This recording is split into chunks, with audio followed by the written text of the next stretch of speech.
Hello everybody. Welcome to Ask JP today.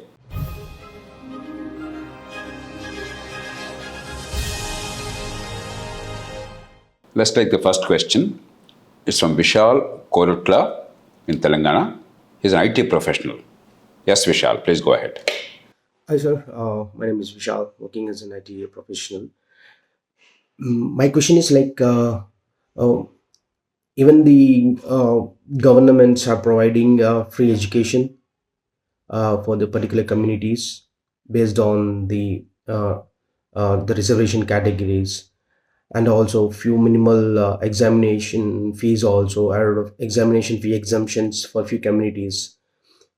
So after they providing, what I feel is every individual have a minimum uh, facilities to educate themselves.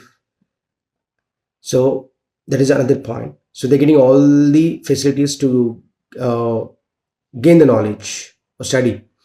So at the point of examination fee, still the governments are providing examination fee exemption or minimal examination fees. That is also fine because of the individual financial conditions, they may not be able to opt for apply for an exam. So that is also fine. But after providing all the facilities, why the government are still uh, give some seats?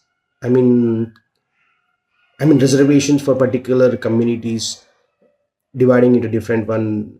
Like, so what I feel is only the after providing all the facilities, on the merit only should be appointed for any particular position. Vishal's question is what bothers many people in the country. Because we are an enormously diverse country, if you ask a group of people who are beneficiaries of reservation system, they would say reservation should continue. If you ask another group, which is not a beneficiary, they would say reservation should go. So these are not problems that can be resolved through mere dialogue alone, because these are what are called zero-sum game issues. If somebody gains more, I gain less. If I gain more, you gain less. We must be very rational, thoughtful, and practical. The broader point of Vishal is right. Education is the key to prosperity and ending discrimination. Every child, irrespective of caste, region, religion, and nationality and race, is endowed with potential by Creator, by nature, by God, whatever you believe in. It is not that one caste or one race has more intelligence than other. Across groups, intelligence and ability and merit are spread equitably. But education is the tool that allows that intelligence, that skill, or that talent, or that merit to come to the fore. But the problem is, we simply don't have quality education. We are pretending. We have very symbolic things. Education is supposed to be free. There is a Right to Education Act. Education is supposed to be a fundamental right. But the reality is, there's no real education to the bulk of the people of this country.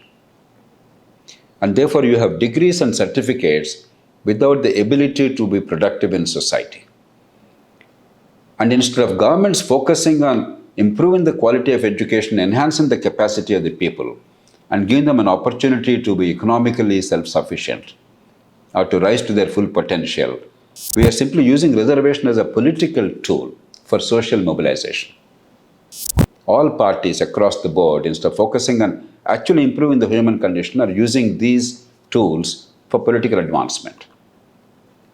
But if we pretend that access to schooling as it is today or colleges today is enough to end discrimination, then we are not being very true to the facts. The first order priority is how do we improve the quality of education?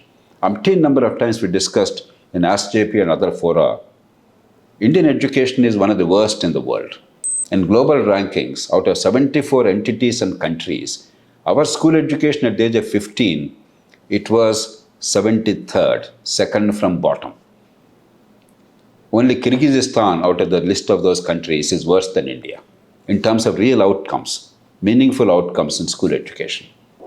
When that is the truth, to believe that somehow because we're giving access to disadvantaged families to schools and giving them free education and no examination fee, etc., discrimination has ended or opportunities created, that's not true.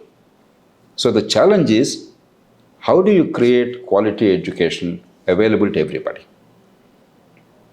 Reservation is merely a palliative.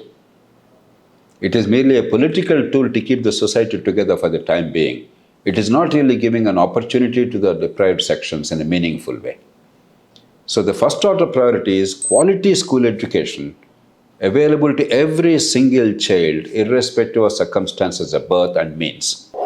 We are far from that reality. We can easily achieve that because there is tremendous demand for quality education in our country. We are doing a great disservice to our people across the castes, across religions, rich or poor, urban or rural, illiterate or literate. Every family wants to give good education to their children. The Indian state, Indian system has failed to impart quality education to most of the children, about 80 to 90% of the children across all castes. To me, the greatest priority in India in terms of long-term growth and better democracy is how do you guarantee quality education to every single child, initially at the school level.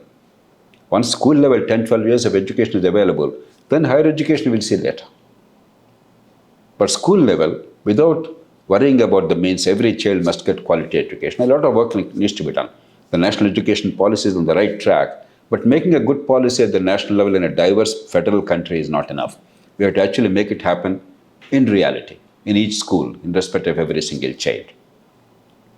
And college education, those who have the ability and the interest, the aptitude, must not be denied education irrespective of means. We must create means by which they all get the opportunity. You can create subsidies, tuition fee being waived, or bank loans, which are soft loans. 100 other mechanisms can be created.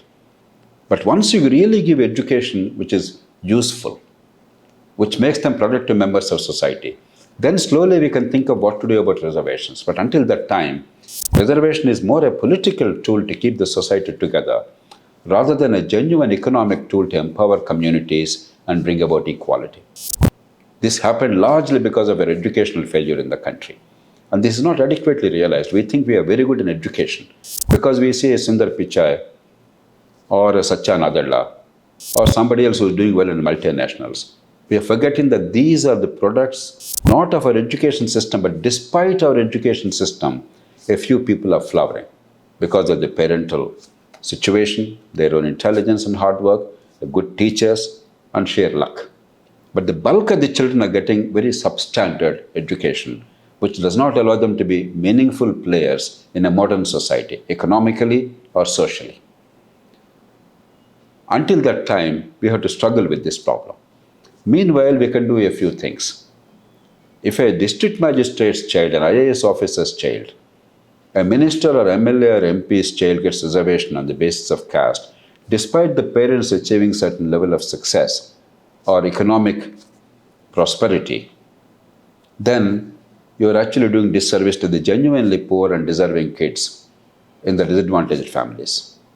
You are creating a class of neo-Brahmins.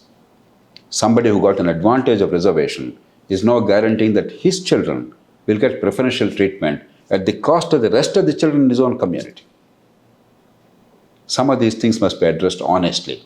We are trying, but in a very perfunctory manner. Even today, the fruits of reservations are going substantially to the beneficiaries' children, the first generation beneficiaries' children.